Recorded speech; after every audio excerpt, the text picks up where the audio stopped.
దేవుని నామానికి స్తోత్రం. హల్లెలూయా. ప్రభువైన యేసుక్రీస్తు నామములో అందరికీ కూడా నా హృదయపూర్వకమైన వందనాలు. రోమపత్రిక 13వ అధ్యాయం 11వ వచనాన్ని ఇది వాక్య భాగంగా చదువుకుందామండి. మరియు మీరు కాలం నెరిగి నిద్ర మేలుకొను వేళ అయినదని తెలుసుకొని అలాగు చేయుడి. ఆమేన్. హల్లెలూయా.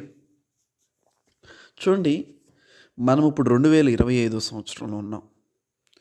ఈ మాటలు బిఫోర్ ఏడీ 90 అంటే 90వ సంవత్సరం లోపే ఈ మాటలన్నీ కూడా రాయబడ్డాయి. బైబిల్లో ఉన్న కొత్త నిబంధన అంతా కూడా ఆల్మోస్ట్ ఆల్ ఏడీ 100 లోపే రాయబడింది.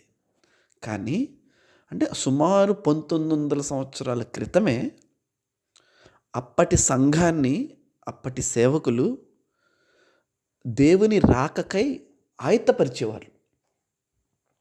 1900 సంవత్సరాల క్రితమే. ఎందుకంటే దేవుడు చెప్పిన మాట, ఇదిగో నేను త్వరగా వచ్చుచున్నానన్న మాటను బట్టి. 1900 సంవత్సరాల తర్వాత సంఘం ఎలా ఉంది?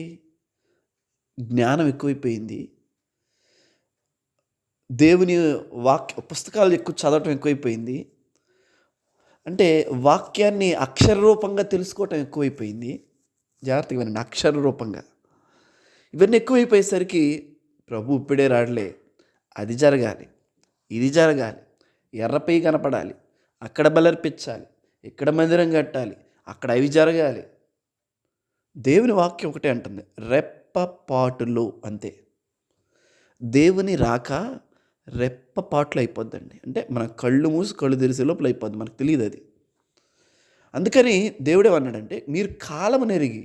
అయితే దేవుడు మనకేం చెప్పకుండా రాడు కూడా. ఎందుకంటే ఆయన చెప్తాడు, మనకు అర్థమైపోద్ది. ఇప్పుడు చూడండి, మనం గర్భవతికి 9వ నెల వచ్చినప్పుడు ఆటోమేటిక్గా తను డెలివరీ కాబోతుందన్న సైన్స్ అర్థమైపోతాయి, ఆటోమేటిక్గా అర్థమైపోతాయి. సో ఆటోమేటిక్గా అప్పుడు ఏం చేస్తారంటే, నాకు నొప్పులుగా ఉన్నాయి అని చెప్తారు. అప్పుడు హాస్పిటల్కి వెళ్ళి ఆ డెలివరీ ప్రాసెస్లోకి వెళ్తారు. అట్లాగే గర్భవతికి తెలీదా నాకు తను డెలివరీ కాబోతుందని?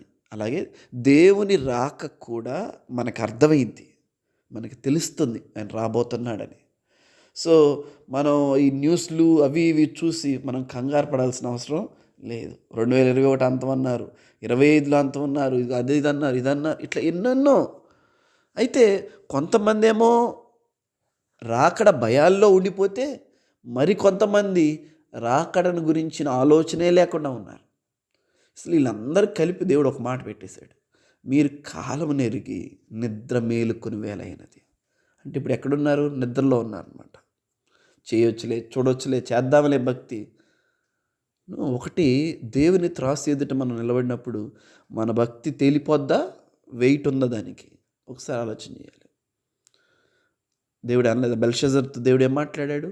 బెల్షజరు, నువ్వు దేవుని ఎదుట తేలిపోయింది, నీ భక్తి తేలిపోయింది, నీ విశ్వాసం తేలిపోయింది, నీ ప్రార్థనా జీవితం, నీ భక్తి జీవితం అంతా తేలిపోయింది. చూడండి, అన్వెయిటెడ్ స్కేల్ ఏ ఉపయోగం? ఇంకా కనీసం కొంత వెయిట్ అయినా రావాలి కదా. అందుకని మనం నిద్రలో నుంచి మేలుకొనే సమయం వచ్చిందని కాలం నెరిగి మనం చూడాలంటున్నాడు దేవుడు ఇక్కడ.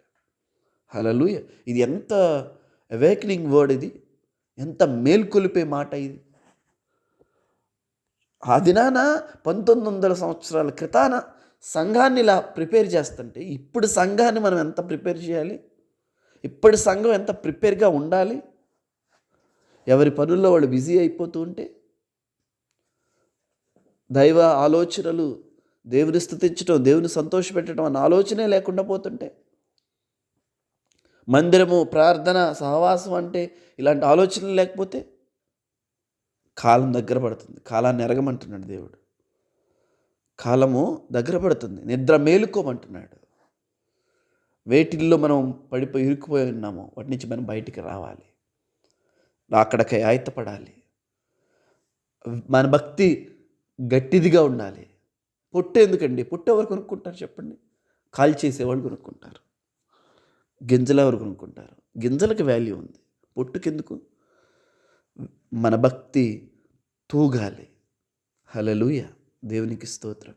ఈ ఉదయకాల సమయంలో మిమ్మల్ని అందరినీ ప్రేమతో ప్రోత్సహిస్తున్నాను. 1900 సంవత్సరాల క్రితం సంఘం అలా సిద్ధపడుతుంటే మనం ఎలా సిద్ధపడాలి, మన భక్తిని, మన పవిత్రతని, మన పరిశుద్ధతని ఎలా మనం సరిచూసుకుంటూ ఉండాలి. ప్రేమతో హెచ్చరిస్తూ ఈ మాటలు మనందరం కూడా దేవుని మాటగా స్వీకరించాలని కోరుకుంటూ ఉన్నాను. దేవుడి